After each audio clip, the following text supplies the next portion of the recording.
안녕하세요. 이 시간에는 이제 자동차 분류에서 우리가 주로 출제되었던 그런 부분의 문제를 포괄적으로 같이 풀어보는 시간을 갖도록 하겠습니다. 가장 많이 나오는 문제, 첫 번째 문제입니다, 여러분들. 자동차가 200m를 통과하는데 10초 걸렸다면 이 자동차의 속도를 구하는 문제입니다. 그것은 여러분들이 이제 속도라는 것은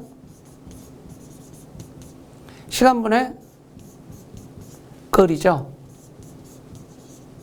속도는 시간분의 거리입니다. 이 계산 문제 구하는 것은 항상 나오기 때문에 기본적으로 알고 계시면 될 것 같고, 여기서 거리가 200m입니다. 200m인데 속도는 킬로미터 아워입니다. 그래서 200m를 킬로미터로 우리가 고쳐줘야 되는 겁니다. 그래서 200을 킬로미터로 고쳐주면 나누기 1000을 해줘야 되죠. 그 다음 시간은 10초 걸렸다고 했습니다. 이걸 10초를 시간으로 바꿔주면은 1시간은 60분이고 또 1분은 60초입니다. 그래서 초로 바꿔주는 3600을 10을 3600으로 나누어 줘야 되는 겁니다. 그죠? 그러면 내향, 외향 이렇게 해서 1000 곱하기 10, 그죠? 3600 곱하기 200. 그러면 계산해 보면 72km/h. 다시 말해서 72km 속도로 우리가 200m를 통과한다, 이런 이야기입니다, 여러분들. 이해가시죠? 그래서 그 보시면 속도는 시간, 그래서 200 곱하기 3600 해주고 그 다음에 나누기 10에다가 1000 해주면 72km가 나온다, 이 이야기죠. 그래서 정답은 2번이 되겠습니다. 속도는 시간분의 거리 꼭 알고 계시면 될 것 같아요. 그 다음 2번입니다. 실린더 배열 형식에 따른 기관의 분류에 속하지 않는 것은 그랬습니다. 우리가 실린더 배열에 따른 거라고 해가지고 제가 설명을 했었던 거, 직렬형, 사각형 일렬로 해서 4개 피스톤이 형성되어 있다, 실린더가 되어 있다라고 말씀드렸던 거 기억나실 거예요. 직렬형, 그 다음에 V형, V6기통, V8기통, 12기통까지 제가 말씀드렸던 거 기억날 겁니다. 그 다음에 뭐가 있습니까? 방사형, 성형이라 그랬죠? 방사형, 성형. 항공기 엔진이 이렇게 생겼다라고 제가 말씀드렸던 거. 그 다음에 또 하나가 뭐가 있죠? 수평 대항량이 있었습니다. 우리가 공부하는 교과서를 놓고 여러분들이 보시면은 전부 나와 있던 내용입니다. 수평 대항량 엔진.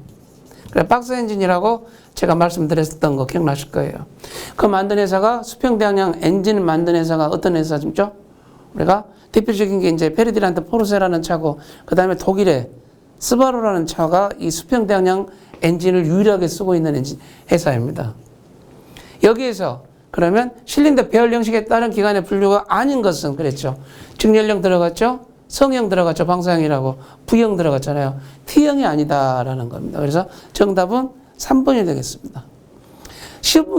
쉽다라고 우리가 생각할 수 있습니다만은 또 의외로 약간의 혼돈을 가져올 수 있는 문제니까 기본적으로 알고 계셔야 될 것 같아요. 그러면 방금 말씀해드린 대로 실린더 배열에 의한 분류는 V형, 직렬형, 성형, 수평 대항량으로 나눈다라는 겁니다. 그래서 정답은 3번이 되겠죠. T형 엔진.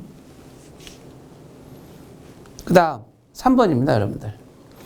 흡배기 밸브 배치에 밸브 배치에 의한 분류에 대한 설명 중 거리가 먼 것은 그랬습니다. 그러면 우리가 실린더 헤드에 흡배기 밸브가 일반적으로 장착이 되어 있는 것을 뭐라 그랬습니까? 아이헤드형이라고 그랬죠? 아이헤드형. 그죠? 여기 보시면 첫 번째 보기 한번 읽고 제가 말씀드리도록 하겠습니다, 여러분들. 밸브 설치 위치 EH에 따라서 I, L, F, T 헤드형으로 엔진으로 구분한다. 맞죠? 맞는 겁니다. 네 가지가 구분이 되어 있으니까. 거기에 흡입 및 배기 밸브가 실린더 블록에 설치되어 있는 타입은 L 헤드형이다. 흡기하고 배기가 실린더 헤드 설치된 것은 I 헤드형이라고 하면 실린더 블록에 흡배기 밸브가 동시에 설치되어 있는 게 있어요. 그건 뭐냐? 그것은 L 헤드형이다. 가장 최근에 이게 출제되었던 그 문제였죠. 여러분들 풀어보신 분들, 시험 보신 분들 이해하실 거예요. 무슨 말인지. 흡배기 밸브를 실린더 헤드에 배치한 타입은 I헤드이다. 방금 제가 말씀드렸던 그 이야기고, 흡입과 배기 밸브를 분리하여 실린더 블록 양쪽에 설치하는 타입을 우리가 뭐라고 한다? 양쪽에 설치한 타입을 우리가 이거 이야기죠. T헤드형이라 한다.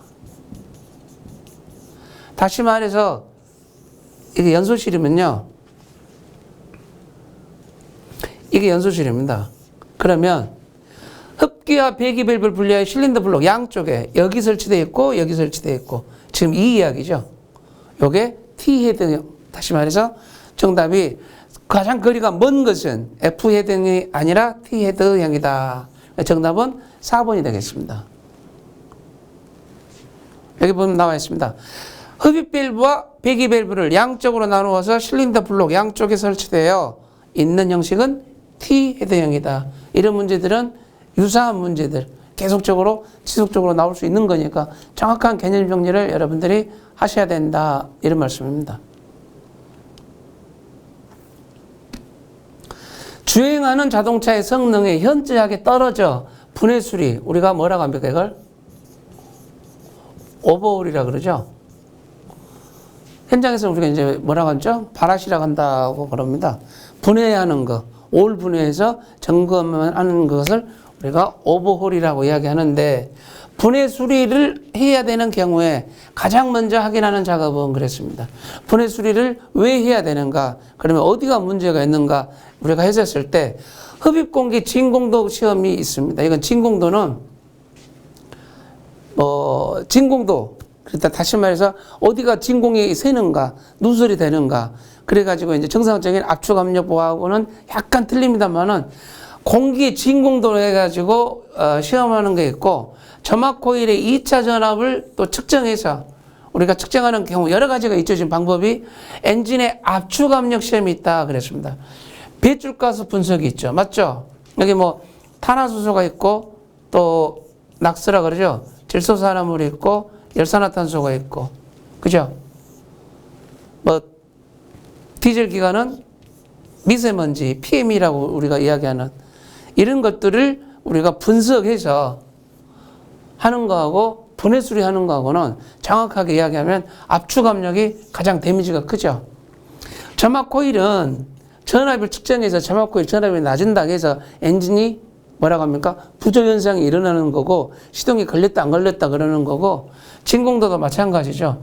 엔진에 약간 흡입되는 공기의 누설로 인해 가지고 시동이 걸리는데 출력이 약할 수가 있는 그런 부분인데, 전반적으로 현저하게 성능이 떨어지는 것은 엔진의 압축 압력하고 관계된다. 정상적으로 90에서 110%의 압축력을 유지하고 있어야 되는데, 여기서 압축 압력이 70% 이상 떨어지면 압축 압력이 이때는 무조건 엔진에 분해 조립을 해줘야 된다. 이런 이야기입니다. 그래서 여기서는 가장 현저하게 먼저 확인해야 되는 하는 작업은 엔진의 압축 압력 시험이다. 정답은 3번이 되겠습니다. 여기 보시면 나와 있죠. 압축 압력이 규정 압력의 70% 이하일 때, 규정 압력의 70% 이하를 말하는 겁니다. 기관을 해체, 정비해야 된다. 그래서 정답은 30% 엔진의 압축 압력 시험 3번을 이야기하는 겁니다. 자, 그 다음 이제 5번 문제 여러분들하고 같이 풀어보도록 하겠습니다. 자동차 온동기 및 동력 전달 장치에 대한 성능 기준으로 틀린 것은 그랬습니다. 그래서 이건 기본적으로 성능 기준에 대한 것을 우리가 이론적으로 알고 있어야 되는 겁니다. 한번 보기를 하나씩 읽어가면서 말씀을 드리도록 하겠습니다. 온동기는 각 부 작동에 이상이 없어야 한다라는 겁니다. 그죠? 온동기는 각 부 작동에 이상이 없어야 됩니다. 각 부분에. 그리고 동력 전달 장치는 연결부는 손상이 없어야 된다. 이거 당연히 맞는 이야기죠. 동력 전달 장치 부분에 손상이 없어야 되는 거고, 그 다음 경유를 사용하는 자동차의 조속기, 이 조속기를 가바나라고 그러죠. 가바나. 분사량을 조정해 주는 겁니다. 이게. 지금은 사용을 안 하고 있습니다만은 지금은 커먼라일 엔진이 나와가지고, 그 전에는 엔진, 디젤 엔진은 저속에서는 고속의 고출력을 낼 수가 없었습니다. 왜? 타이머가 있어가지고 그 타이머는 분사 시기를 조정했던 거고 엔진 회전수에 따라서 이 가바나가 분사량을 조절했기 때문에 그래서 화물 운전자들이 고출력을 내기 위해서 이 봉인을 해제를 했었죠. 나무로 돼가지고 이 연결되어 있는 봉인이 있었습니다. 인젝션 펌프 나가는 쪽에 이렇게 고리로 연결이 되어 있었던 거, 그 부분을 많이 손을 댔었죠. 그래서 지금 그 이야기입니다. 경유 자동차, 사용 자동차의 조속기는 봉인돼야 된다. 손을 대면 안 된다. 이런 뜻이죠. 이게 맞는 겁니다. 그죠? 주 시동 장치 및 정지 장치는 원격으로 시동 또는 정지시킬 수 있는 구조로 설치할 수 있다. 원격으로 해서는 안 되는 겁니다. 이 시동장치라는 것은 뭐예요, 여러분들? 운전석에서 좀 키로 돌리는 거잖아요. 맞죠? 그 다음에 정지장치는 뭐죠? 이거 브레이크잖아요, 브레이크. 운전석에서 이제 브레이크 페달을 밟는 거죠. 맞죠? 그래서 이것은 원격으로 해서는 안 되는 거고, 운전석에서 해야 되는 것이다. 이 말입니다. 그래서 정답은 틀린 것은 4번이 되겠죠. 보시면 이렇게 나와 있습니다. 주 시동장치 및 정지장치는 운전석 좌석에서 정지시킬 수 있는 구조일 것 그랬습니다. 그러니까 운전자가 브레이크를 밟죠, 발로. 그죠? 풋브레이크를 사용해서. 그 이야기죠. 이런 것들이 어디에 나왔냐? 여러분들 시간 되면 앞으로 한 번씩 공부를 하시면 될 것 같아요. 한번 찾아보시면 자동차 및 자동차 부품의 성능과 기준에 관한 규칙 11조에 보면 이게 나와 있습니다. 무슨 말씀인지 이해가시죠? 네, 그래서 참고적으로 알고 계시라 말씀드리는 겁니다. 정답은 4번이었습니다. 그 다음 6번입니다. 실린더 헤드입니다. 실린더 헤드. 원통으로 움직이는 피스톤 위에 머리죠, 헤드가. 그죠? 엔진의 어떤 구조에, 기관의 구조에 엔진 틀에 기본적인 구성이 세 가지로 되어 있다고 했죠. 실린더 헤드, 실린더 블록, 오일팬. 거기에 실린더 헤드의 재료로 경합금을 사용할 경우 주철에 비해서 일반 철에 비해서 갖는 특징이 아닌 것은 그랬습니다. 경량화할 수 있다. 가볍다 말입니다. 일반 철보다는 알루미늄 합금 이런 것들이 경합금이니까요. 엄청 가볍겠죠, 당연히. 엔진은 무거운 게 아니라 가벼워야 되는 겁니다. 그래서 가볍다. 연소실 온도를 낮추어 열점. 하트 소프트라고 해서 열점을 방지할 수 있다. 이것도 맞는 겁니다, 여러분들. 그리고 열전도 특성이 좋다 그랬습니다. 열전도가 좋아야 연소실에서 폭발하면서 어떤 고압의 어떤 그 폭발력이 나오는 거죠. 그죠? 변형이 거의 생기지 않는다. 변형이 자주 생기죠. 지금 그 이야기죠. 그래서 주철에 비하여 갖는 특징이 아닌 것은 그랬습니다. 변형이 거의 생기지 않는다. 이게 아니라 변형이 생긴다. 그 이야기입니다. 보면 나와 있죠. 열 팽창이 크기 때문에 주철에 비해서 변형이 쉽고 부식이나 내구성은 적다. 왜? 철이 안 들어가니까. 일반 공기 산소하고 반응을 안 하잖아요. 그래서 부식이나 내구성 강하지는 않아요. 그렇지만 어떻게 됩니까? 열 팽창이 크기 때문에 변형이 쉽다. 변형이 거의 생기지 않는다. 이거 잘못된 거죠. 그래서 정답은 4번이 되겠습니다. 그 다음 가장 기본적인 문제이면서 우리가 꼭 알아야 되는 문제, 그리고 항상 나왔던 부분의 문제가 이 압축비 구하는 문제입니다. 그죠? 압축비가 높으면 높을수록 어떻게 되죠? 기관의 폭발력은 좋다라는 거고, 여기서 압축비 구하는 공식은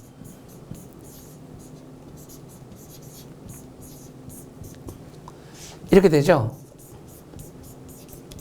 연소실 최적분의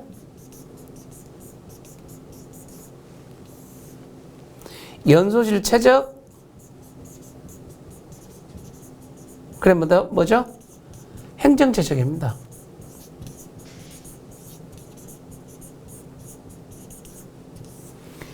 이게 이제 압축비 구하는 공식이 되죠. 그러면 여기서 연소실 최적이 75라고 그랬어요. 그 다음 행정 최적이 1500. 연소실 최적은 75 플러스 1500는 여러분들 계산해 보시면 21대 1. 이 문제가 변형에 대해서 계속 나오는 거죠. 압축비 구하는 문제는 누구나가 이렇게만 나오면 풀 수 있습니다. 근데 여기에서 이제 변형에 대해서, 물론 제가 이제 공학 쪽에서 문제를 심도 있게 다루겠습니다만, 그래도 기본적으로 알고 계셔야 된다. 연소실 최적이라는 것은 피스톤 윗부분, 상사점에 올라가셨을 때 실린더 블록과 실린더 헤드가 이루는 공간을 말하는 거고, 행정 최적은 뭐예요? 상사점에서 하사점으로 왔다 갔다 피스톤이 움직이잖아요. 그때 흡입되는 공기 양을 말하는 겁니다. 그래서 전반적으로 그 공기의 비율로 연소실 최적분에 연소실 최적 플러스 행정 최적을 하면 그게 압축비가 된다라는 거 꼭 알고 계셔야 됩니다. 그래서 정답은 여기 보시면 21이 나옵니다. 그래서 압축비는 21대 1. 정답은 2번이 되겠습니다. 이건 이제 가장 기본적인 문제입니다. 근데 여러분들이 또 이것도 상식적으로 알고 계셔야 되겠죠. 자동차 기관의 실린더 내경이 78.280mm로 되어 있습니다. 그래서 원래 이게 마모가 이렇게 이제 커졌다는 말이죠. 원래는 78mm였는데 0.280mm로 해서 이렇게 커져 있습니다. 표준치가 78mm일 때 그러면 이걸 가공을 해줘야 되는 겁니다. 그러면 78 플러스 0.2mm를 해줘야 되는 겁니다. 오버사이즈 가공을 하면. 그러면 78.48mm가 되겠죠. 78.48mm로 된 그 상태에서 우리가 보링 사이즈라고 하죠. 우리가 가공하면은 0.255, 그 다음에 0.75 이런 식으로 나가는 겁니다. 그래서 0.5mm. 왜? 이 값보다 약간 더 커야 되니까. 78.48보다 큰 오버사이즈 한계는 78.50이다. 이 이야기죠, 지금. 그래서 정답은 3번이 되겠습니다. 0.2mm 꼭 가공해 준다는 거 말씀을 여러분들 기억을 하고 계셔야 됩니다. 보시면 나와 있죠. 그래서 간단하게 오버사이즈로 해서 78.48인데 수정값은 78.50mm로 한다. 정답은 3번이 되겠습니다. 그 다음 이제 여러분들 9번 문제입니다. 다이얼 게이지로 측정할 수 없는 것은 이라고 나와 있죠. 여기서 이제 우리가 다이얼 게이지가 있는데, 우리 일반적으로 측정용 기구가 우리 주로 자동차 쪽에서 많이 사용되고 있는 게 뭐가 있죠? 버녀 캘리퍼스라고 여러분들 들어봤었을 겁니다. 아마 기술이나 공업 시간에, 가정 시간에 이게 과목이 통합돼서 여러분들 아마 실습 시간에 해보셨을 겁니다만은, 버녀 캘리퍼스가 이제 길이, 외경, 내경, 두께, 깊이 측정하는 거고, 그 다음에 마이크로미터 있었었죠. 그래서 내측 마이크로미터, 외측 마이크로미터 아마 측정 기구로서 많이 사용해 보셨을 것 같습니다. 그죠? 근데 우리 자동차 쪽에서는 측정하는 쪽, 자동차 정비 실기 쪽도 마찬가지지만 가장 많이 사용되고 있는 측정 기구가 이 다이얼 게이지입니다. 다이얼 게이지로 해가지고 이제 어떤 걸 측정을 하는데, 주로 측정을 하는 게 있고 전혀 측정이 안 되는 부분이 있죠. 여기 보시면 축의 힘, 크랭크 축이 흰다거나 캠 축이 흰다거나 축이 휘었을 거 아닙니까? 그걸 축 회전하는 부분에 메인 저널 쪽, 핀 저널 쪽에 연결한 상태에서 돌리면 축이 얼마나 휘어졌는가. 그 다음에 축의 엔드 플레이.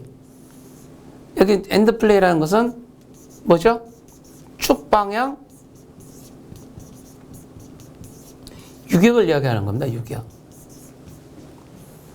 한쪽으로 치우쳐 놓은 상태에서 드라이버로 우리 제낀다고 하죠. 한쪽으로 밀어붙인 상태에서 반대편으로 풀었을 때 그때 그 유격 얼마만큼의 축 방향으로 해서 흔들림이 있는가, 이게 측정하는 거. 이것도 마찬가지로 다이얼 게이지가 하는 겁니다. 가장 많이 하는 게 축의 힘이고, 무슨 말씀 이해가시죠? 그 다음에 기어의 백렛이, 기어와 특히 자동 기어 장치에서 보면 기어와 기어의 이빨이 서로 만나섰을 때 그 기어 이빨에 기어 2라고 하죠. 우리가 표현.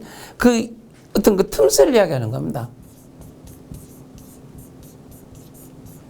그 틈새, 그 벌어지는 서로의 물림에 대한 그 벌어진 그 부분을 우리가 기어의 백렛이라고 한다. 이해가시죠? 여기서 말한 피스톤 직경은 아까 말씀드린 버녀 캘리퍼스 같은 게 측정을 하고 마이크로미터 같은 게 측정을 하는 거지, 다이얼 게이지로는 측정하지는 않는다라는 거죠. 그래서 정답은 4번이 되겠습니다. 보시면 여기 나와 있죠. 다이얼 게이지는 측정물의 길이를 비교하며 길이를 비교한다 이 말입니다.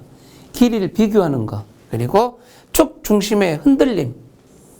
그리고 직각의 흔들림, 휨 등을 측정하는 때 우리가 다이얼 게이지를 주로 쓴다. 그래서 이 부분들은 꼭 다이얼 게이지가 하는 역할 알고 계시기 바랍니다. 그 다음 이 시간에 지금 풀었던 문제 중에서 단원평가 중에서 가장 어려운 부분의 문제입니다. 이 부분이 피스톤 링 이음간극으로 피스톤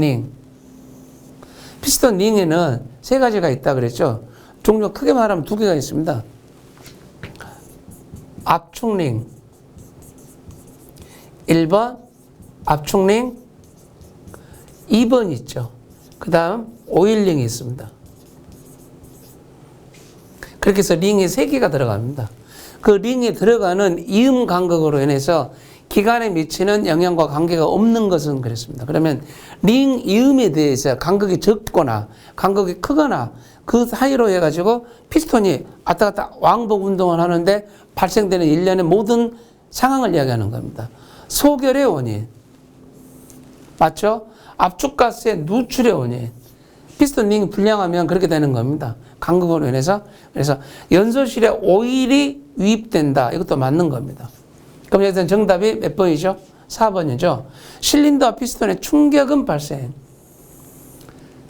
이건 피스톤과 실린더와의 틈새가 작고 피스톤과 실린더의 간극이 커서 우리가 일어나는 거죠. 그래서 추압이 발생된다고 그런 이야기지 피스톤 링의 이음 간극하고는 전혀 상관이 없는 겁니다. 한번 정답을 보시면 풀이 과정에 보시면 여기 나와 있죠. 피스톤 링 이음 간극이 작으면 소결된다 이 말입니다. 어떤 눌러 붙은 현상이 발생될 수가 있고 뭔가 탈 수도 있는 거고 링 자체가 움직이지 않으면서 연소실에 오일이 유입된다. 연소실에 오일이 유입돼요. 제대로 오일이 올라가서는 안 되는 건데 그 다음에 압축가스의 누출온이 된다. 간극이 너무 적어버려도 압축가스의 누출온이 된다. 적당한 유격을 두고 있어줘야 되는데 거기에 말한 기관에 미치는 영향에 관계가 없는 것은 그러면 이것은 사이드 슬랩이나 측압, 실린더, 피스톤의 충격음 발생 원인 이 부분하고 피스톤 링 부분하고는 전혀 상관이 없다. 여기까지 해서 이제 기관 분류에 대해서 우리가 같이 이제 문제 풀어봤습니다. 각 단원별로 끝나면 아니면 종합적으로 복합적으로 해가지고 그때 여러분들이 기존에 출제됐던 풀어봤던 그런 문제가 아닌 새로운 문제들 하면서 전반적으로 복습하는 시간을 항상 갖도록 그렇게 하도록 하겠습니다. 오늘 수고하셨습니다.